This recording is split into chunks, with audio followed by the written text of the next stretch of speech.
इस जीव का जीवन गौ माता से शुरू होकर गौ माता में समाप्त हो जाता है। कैसे? जब हम छोटे रहते हैं तो माँ का दूध पी के बड़े हो जाते हैं, और जब हम माँ का या गौ माता का, और जब हमारी मृत्यु होती है तो हमारी अस्थियों को गौशाला में रखा जाता है, उसके बाद गंगा जी में बहाई जाती है। दूसरी बात, ग्रंथ तो ये तक कहते हैं कि किसी के घर में यदि जादू, टोने, टोटके, तंत्र विद्या का प्रयोग यदि हो गया है, तंत्र टोटका होता है ना, काला जादू, किसी के घर में यदि किसी ने तंत्र मंत्र जादू टोना टोटका इस सब का प्रयोग किया है, और यदि उस घर में गौ माता है तो गौ माता उस तंत्र टोटके को, उस काले जादू को अपने ऊपर ले लेती है, खुद मर जाती है, लेकिन अपने घर के मालिक को बचा लेती। ये गौ माता का प्रताप है। आयुर्वेद कहता है कि किसी व्यक्ति को यदि कैंसर हो जाए, और कैंसर फर्स्ट स्टेज में हो, शुरुआत ही है कैंसर की आयुर्वेद के अनुसार, और ऐसे व्यक्ति को यदि गौ माता का जो गौमूत्र है, गौमूत्र पान करा दिया जाए तो कैंसर जैसी घातक बीमारी भी ठीक हो जाती। किसी को चर्म रोग हो जाए तो चर्म रोग के लिए भी कहा जाता है गौमूत्र और गाय के गोबर को मिला के लगाने से चर्म रोग ठीक हो जाता है। गाय में सुनने की, समझने की शक्ति होती है, गाय में ममता होती है, गाय में करुणा होती है, गाय में वात्सल्य होता है, गाय में 33 कोटि देवताओं का वास होता है। जब ब्रह्मा जी ने गौ माता में देवी देवताओं को स्थान दिया, उस समय लक्ष्मी मैया को आने में विलंब हुआ। अब जब लक्ष्मी मैया विलंब से पहुंची तो कहती है कि मुझे भी गौ माता में स्थान चाहिए। ब्रह्मा जी ने कहा कि आपको आने में काफी विलंब हो गया, आप देर से आई हैं, तो अब गौ माता में ऐसा कोई स्थान नहीं है जो आपको दिया जा सके, और एक स्थान है लेकिन उस स्थान पर आप खुद रहना पसंद नहीं करेंगी।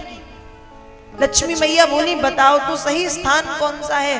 कहा उस स्थान का नाम है गौ माता का गोबर। क्या नाम है? गाय का गोबर। रहोगी आप गाय के गोबर में? मां लक्ष्मी कहती हैं कि हाँ हाँ मुझे स्वीकार है, और तब से मां लक्ष्मी का जो निवास स्थान है वो गौ माता के गोबर में हो गया। इसलिए आज भी जब हम कोई शुभ काम करते हैं तो भले हमारे घर कितने भी पक्के क्यों ना बन गए हों, पूजन के कक्ष को जहां पर भगवान को आसन दिया जाता है गैया के गोबर से लीपा जाता है। अभी 2 वर्ष पहले किसी न्यूज़पेपर में पढ़ा था कि गाय की धड़कनों को यदि सुन लिया जाए तो डिप्रेशन, आज की जो बहुत बड़ी समस्या है, आज 18, 20, 22 वर्ष के बच्चे, बालक और बालिका डिप्रेशन से ग्रस्त हो रहे हैं, मानसिक रोग, डिप्रेशन की बीमारी। तो कहा गौ माता के हृदय में सिर रख के उस हृदय की धड़कन को, जिसे हार्ट बीट कहते हैं, उसे 10 मिनट सुन लिया जाए तो डिप्रेशन नहीं हो सकता। गौ माता की पीठ पर हाथ फेरा जाए तो ब्लड प्रेशर कंट्रोल रहता है। ये अब पश्चिमी देशों में बताया जा रहा है, और हमारे यहाँ तो पहले परंपरा ही थी कि हर गृहस्थ के घर में 1, 2, 3, 5, 10 गाय रखी जाती थी और गौ माता की सेवा की जाती थी। आज भले हम बिगड़ गए हों, और तो और पश्चिमी देशों में गैया के हृदय की धड़कन को सुनने के पैसे लिए जाते हैं। 15 मिनट के 5,000 रुपए। 5,000 रुपए में गाय के हृदय में सिर रख लो, और उसको कहते हैं काऊ कडलिंग। क्या कहते हैं? काऊ कडलिंग। वो शुरू हुआ है पश्चिमी देशों में। तो हमारी परंपरा कितनी नवीन है, परम प्राचीन और नित्य नवीन हमारा सनातन धर्म। जो बातें आज विदेशों के लोग समझ रहे हैं, इन बातों को हजारों वर्ष पहले हमारे ऋषि मुनि समझा करके चले गए, लेकिन हमारी मति भ्रष्ट हो गई है कि अब हम अपनी प्राचीन परंपराओं से भाग रहे हैं।